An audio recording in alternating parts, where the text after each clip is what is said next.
الحمد لله وكفى وسلام على حبيبه الذين اصطفى وعلى آله وأصحابه ذوي الصدق والصفاء. أعوذ بالله من الشيطان الرجيم. بسم الله الرحمن الرحيم. أطيعوا الله وأطيعوا الرسول. صدق الله المولانا العظيم. السلام علیکم ورحمۃ اللہ تعالی وبرکاتہ.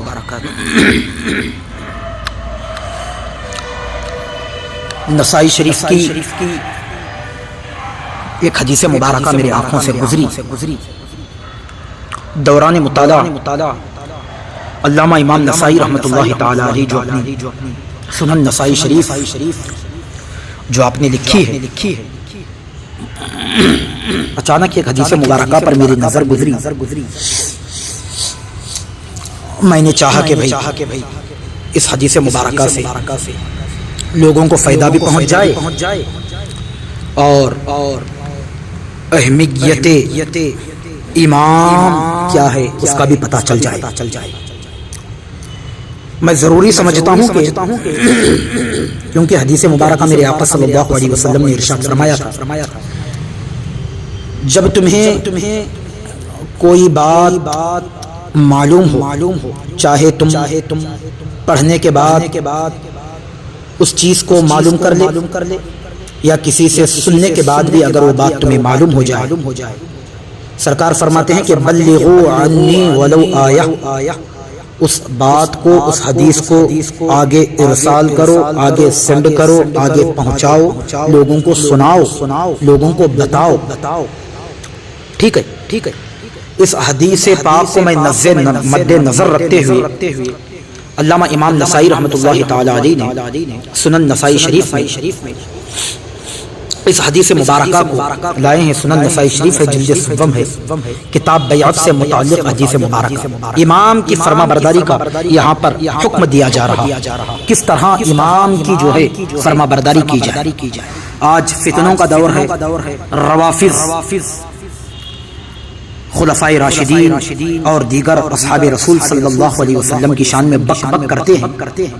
وہ تو بہت بلند و بالا اللہ تبارک و تعالیٰ نے ان کا مقام و مرتبہ فرمایا ہے، لیکن یہاں پر یہ امام کی شان میرے آقا صلی اللہ علیہ وسلم نے کس طرح بیان فرما رہے ہیں.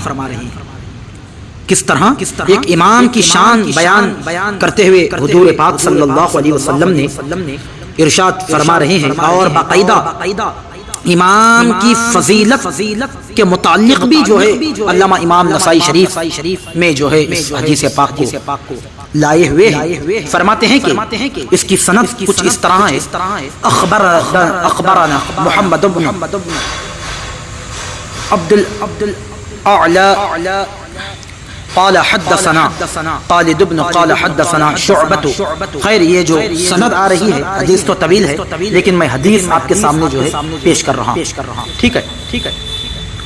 قال سمعت جدتی تقول سمعت رسول اللہ صلی اللہ علیہ وسلم یقول فی حجۃ الوداع ولو تعمل علیکم عبد حبشی یقودمکم بکتاب اللہ فاسمعوا لہ واطیعوا.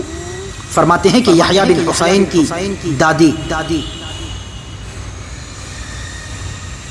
ام الحسن الحمصیہ، یہ کون ہے؟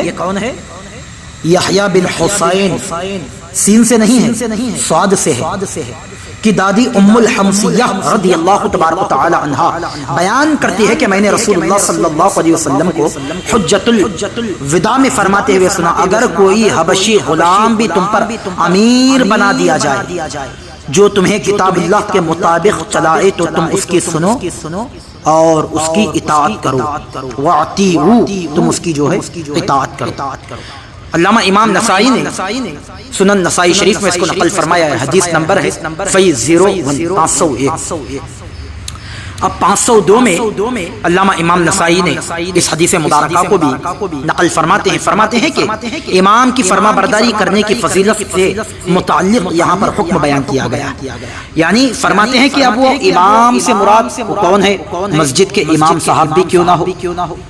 ٹھیک ہے، جو تمہارے پاس جو اللہ اور اس کے رسول صلی اللہ علیہ وسلم کی جو حدیث لے کر کے آتا ہو، جو حدیث بیان کرتا ہو، حضور پاک صلی اللہ علیہ وسلم کے فرامین تم پر سناتا ہو، وہ بھی ایک طریقے سے تمہارا امام ہوتا. ٹھیک ہے، امام کا معنی ہے آگے رہنے والا. ٹھیک ہے، وہ بھی اللہ اور اس کے رسول صلی اللہ علیہ وسلم کی باتیں سنانے والا، قرآن مجید پڑھنے والا، حدیث مبارکہ تم تک جو ہے پہنچانے والا، وہ بھی ایک طریقے سے جو ہے امام ہی ہوتا ہے. لیکن جب کوئی اس کی فرما برداری کرتا ہے، اس کی بات کو مانتا ہے، اس کے حکم کو مانتا ہے، اس کے متعلق فضیلت بھی حدیث مبارکہ میں آئی ہے. یہ حدیث ہے فی 02، جو میں نے پہلے حدیث سنایا وہ فی 01 ہے، 501 ہے، یہ 502 ہے. فرماتے ہیں کہ یہ بھی حدیث مبارکہ آئی ہے، لیکن میں آپ کے سامنے یہ حدیث مبارکہ پڑھ کر کے آپ کے سماعتوں کے حوالے میں عرض کرنا چاہتا ہوں. فرماتے ہیں کہ انہو سمع ابا حریرہ یقول قال رسول اللہ صلی اللہ علیہ وسلم من اطاعنی فقد اطاع اللہ ومن عصانی فقد عصى اللہ ومن اطاع امیری فقد اطاعنی ومن عصای امیری فقد عصانی. حضرت ابو ہریرہ رضی اللہ تبارک و تعالیٰ عنہ فرماتے ہیں کہ میرے آقا صلی اللہ علیہ وسلم نے فرمایا جس نے میری اطاعت کی اس نے اللہ کی اطاعت کی، اور جس نے میری نافرما برداری کی اس نے اللہ تعالیٰ کی نافرما برداری کی، اور جس نے میرے امیر کی اطاعت کی. یہاں پر لفظ امیر کا ذکر آیا ہوا ہے. علامہ امام نسائی نے جو ہے ومن اطاع امیری فقد اطاعنی، لفظ امیری یہاں پر آیا ہوا ہے، یعنی فرماتے ہیں کہ امیری سے مراد یعنی اس سے مراد امام کی طرف اشارہ کیا گیا، چاہے وہ مسجد کا امام بھی کیوں نہ ہو، یا تمہارے سامنے کوئی رب رسول کی باتیں لے کر کے تمہارے سامنے آتا ہو وہ بھی کیوں نہ ہو، اسی کو جو ہے امام کہا جاتا ہے. فرماتے ہیں کہ میرے امیر کی اطاعت کی اور میری اطاعت کی، اور جس نے میری امیر کی نافرمانی کی اس نے میری نافرمانی. یہ حدیث مبارکہ ہے میرے عزیز. علامہ امام نسائی نے اس کو اپنی کتاب نسائی شریف میں اس کو نقل فرمائے ہیں. یعنی اس حدیث مبارکہ سے ہمیں یہاں معلوم ہوتا ہے کہ کس طرح ہم جو ہے اہل علم کا ہم کو جو ہے ادب کرنے کا حکم دیا جا رہا ہے. اور بلکہ یہی نہیں، یہاں یہ بھی فرمایا گیا ہے کہ حدیث نمبر 503 ہے، یہ بھی سنن نسائی شریف ہے.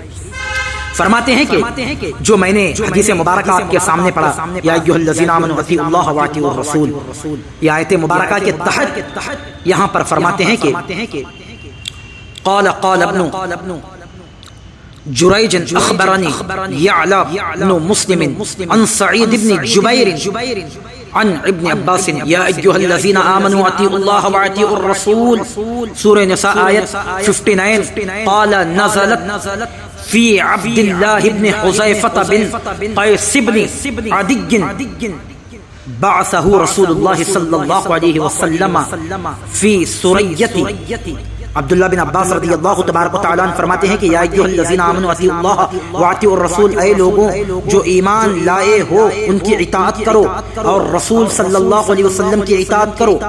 یہ آیت مبارکہ عبداللہ بن حذیفہ بن قیس بن عدی رضی اللہ تبارک و تعالیٰ عنہ کے سلسلے میں اتری. انہیں رسول اللہ صلی اللہ علیہ وسلم نے ایک سریہ میں بھیجا تھا. کن کو؟ اس صحابی رسول کو. حضور پاک صلی اللہ علیہ وسلم نے ان کو ایک سریہ میں جو ہے بھیجا تھا. اس وقت یہ آیت مبارکہ نازل ہوئی. اس کے وضاحت میں علامہ امام نسائی اس کی وضاحت کرتے ہوئے فرماتے ہیں کہ عبداللہ بن حذیفہ رضی اللہ تبارک و تعالیٰ عنہ اس سریہ میں کسی بات پر اپنے ماتحتوں پر ناراض ہو گئے تھے تو آگ جلانے کا حکم دیا، اور جب آگ جلا دی گئی تو سب کو حکم دیا گیا کہ اس میں کود جائے. اس پر بعض ماتحتوں نے کہا ہم تو آگ ہی سے بچنے کے لیے اسلام میں داخل ہوئے ہیں، تو پھر آپ آگ میں کیوں داخل ہو؟ پھر معاملہ رسول پاک صلی اللہ علیہ وسلم پر پیش کرنے کی بات آئی تو تب یہ آیت مبارکہ نازل ہوئی. یعنی یہی آیت مبارکہ جو میں نے آپ کے سماعتوں کے حوالے عرض کیا. اس حدیث سے معلوم ہوا کہ اولو الامر سے مراد امراء میں نہ کہ علماء، اور اگر علماء بھی شامل ہو تو مقصود یہ ہوگا کہ ایسے امور جن کے بارے میں قرآن و حدیث میں واضح تعلیمات موجود نہ ہو ان میں ان کی طرف رجوع کیا جائے۔ ائمہ اربعہ کے بارے میں خاص طور پر اس آیت مبارکہ نازل ہونے کی بات تو قیاس سے بہت زیادہ بعید ہے، کیونکہ اس وقت تو ان کا وجود ہی نہیں تھا۔ ان کی تقلید جامد تو بقول شاہ ولی اللہ دہلوی 4 صدی کے پیداوار ہے۔ قال الشیخ البانی، یعنی شیخ البانی کے نزدیک یہ حدیث مبارکہ صحیح ہے۔ صحیح و ضعیف سنن النسائی البانی، ان بزرگوں کے نزدیک بھی جو ہے یہ حدیث صحیح بتائی گئی ہے۔